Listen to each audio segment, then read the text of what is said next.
Hafsah dicerain sama Nabi.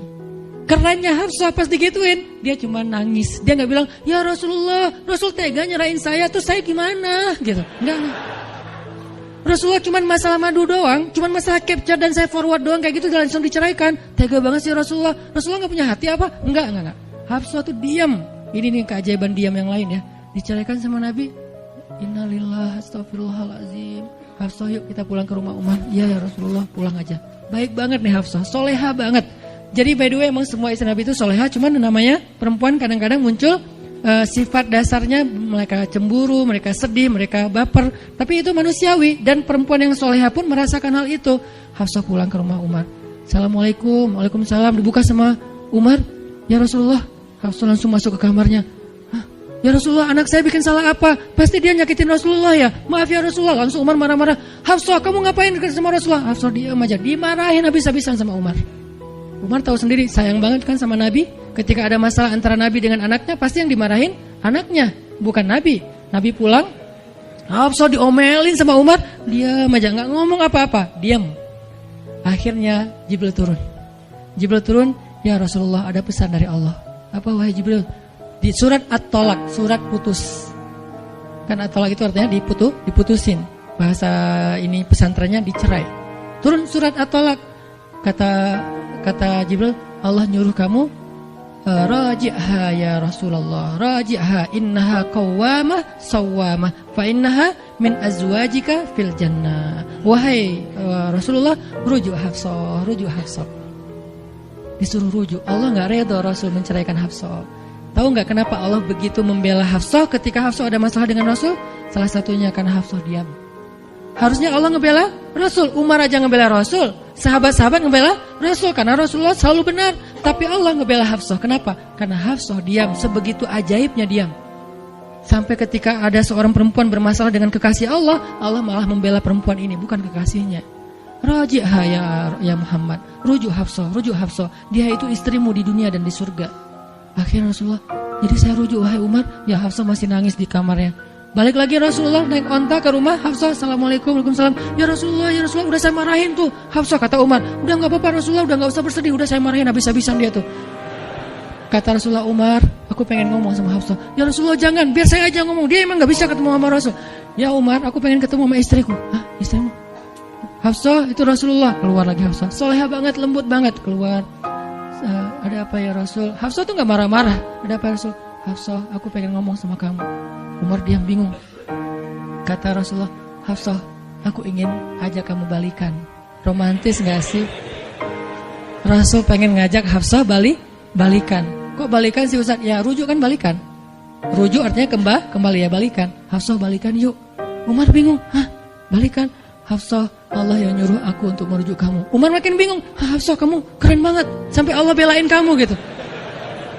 Kata Nabi, Hafsah, Allah turunkan ayat khusus tentang kamu di surat ini. Umar makin bingung, sampai turun ayat, Masya Allah, anakku ini subhanallah, Masya Allah gitu kan ya.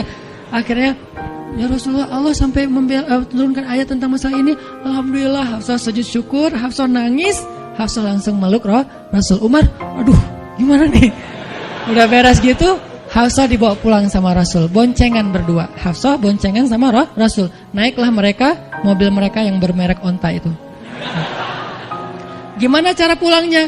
Di depan rumah Umar, Rasulullah langsung berlutut, langsung ngasih tangan buat Hafsah. Hafsah megang tangan Nabi, injak lutut Nabi, naik ke atas onta. Itu tuh romantis banget. Lalu Rasulullah bonceng Hafsah. Tadi kan cerita Hafsah dicerai sama Nabi itu kan heboh di grupnya istri-istri Nabi kan. Hafsah dicerai loh. Jangan-jangan kita juga dicerai. Soalnya Nabi udah gak mau ngomong sama kita. Astagfirullah.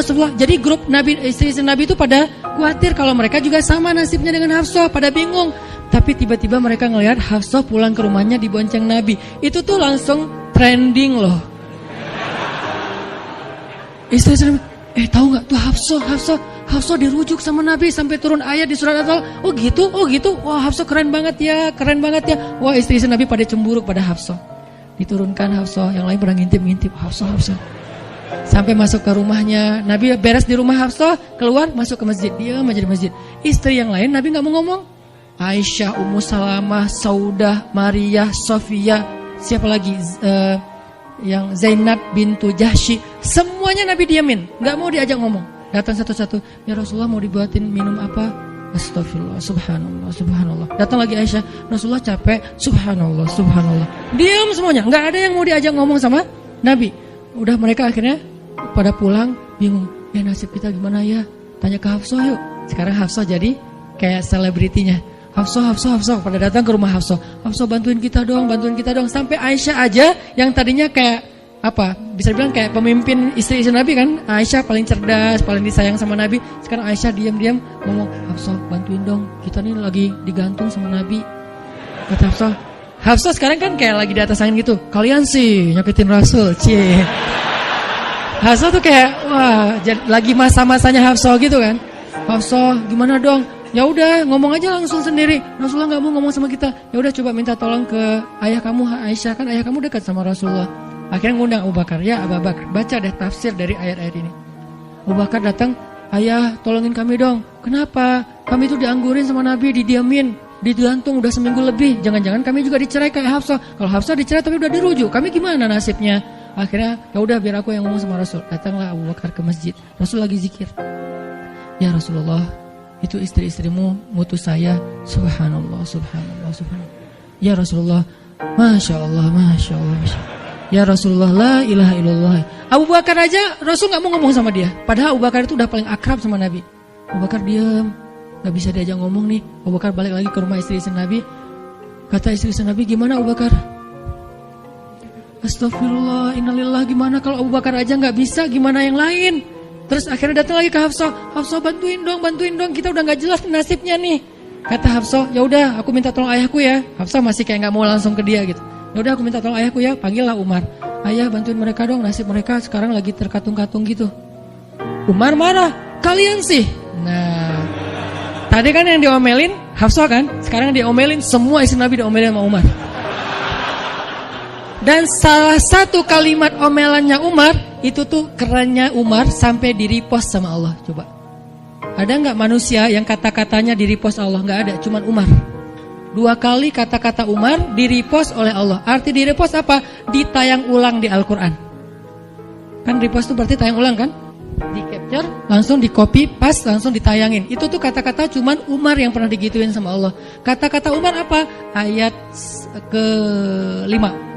Kata Umar, kalau kalian gak minta maaf sama Nabi, Allah bisa aja mentalak kalian, menceraikan kalian dari Nabi, lalu menggantikan untuk Nabi istri yang lebih solehah, lebih hafizah, lebih bertaubat, lebih baik, lebih cantik, lebih perawan daripada kalian. Itu tuh kata Umar yang ada di ayat ke-5. Jadi bisa dibilang ayat ke-5 adalah ayat repostnya kata-kata Umar. Saking kerennya Umar. Sampai Nabi pernah bilang, kalau ada Nabi setelah aku, Umar lah orangnya, cuma gak ada Nabi setelah aku. Jadi kalau ada orang yang benci sama Umar, saya gak heran. Dia baca sirah apa? Karena Umar tuh keren banget. Abu Bakar tuh keren banget. Kalau kita baca sirah mereka dahsyat tuh.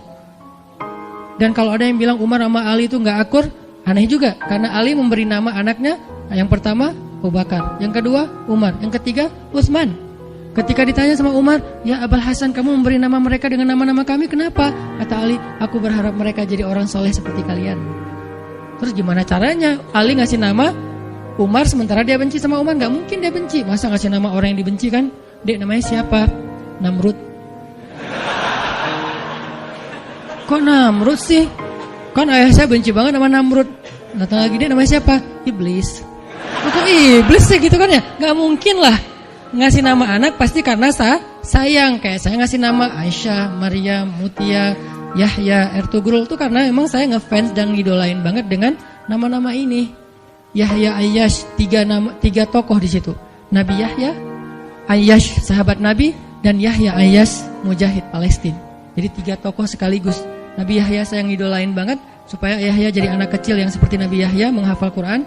Kedua, Ayyash itu sahabat Nabi Muhammad.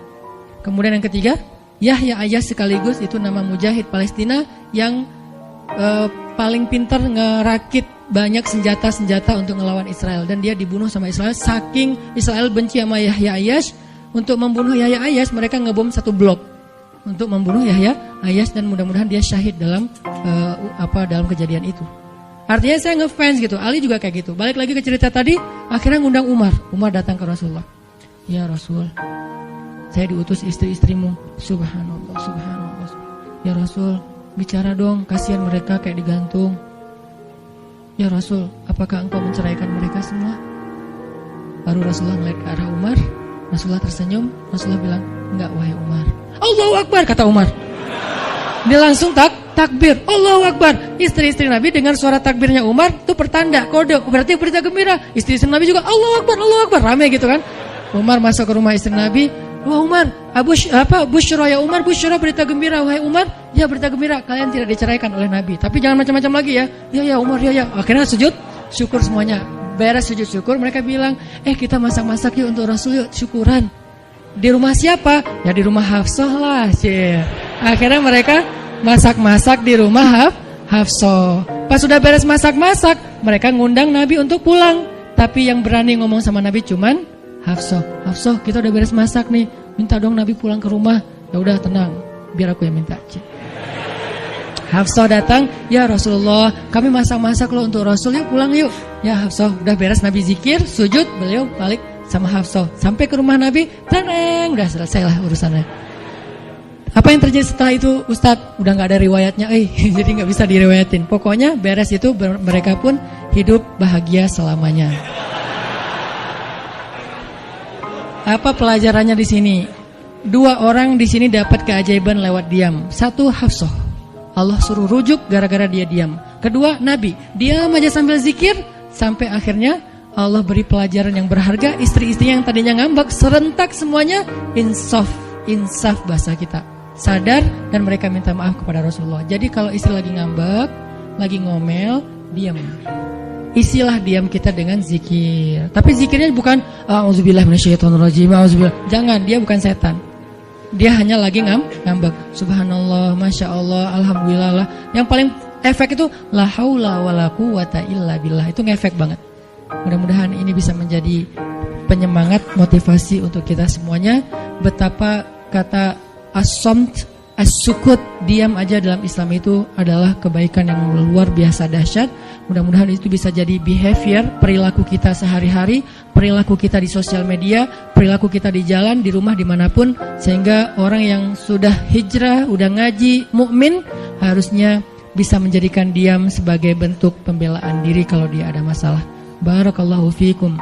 Subhanakallahumma wa bihamdika asyhadu an la ilaha illa anta astaghfiruka wa atubu ilaik. Assalamualaikum warahmatullahi wabarakatuh.